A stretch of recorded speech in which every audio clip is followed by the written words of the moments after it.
Today I'm making a food basket. First, I'm going to do some prep work for the basket. So I have a lined baking sheet. I'm going to add these Halloween sugar cookies on the baking sheet and then bake them at 350 for 10 minutes.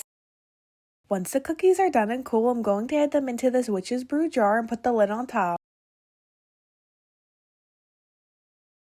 Now I'm going to build the basket. So in my basket, I have 2 of these styrofoam pieces that I covered in tissue paper. I'm going to add them into the basket. Next, I'm going to fill the basket with some decorative shreds in yellow, orange, and white.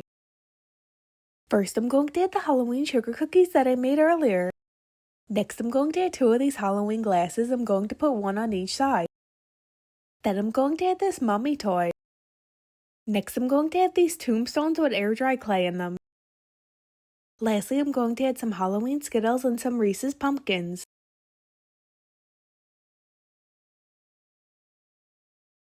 Here's an up close look of the boo basket.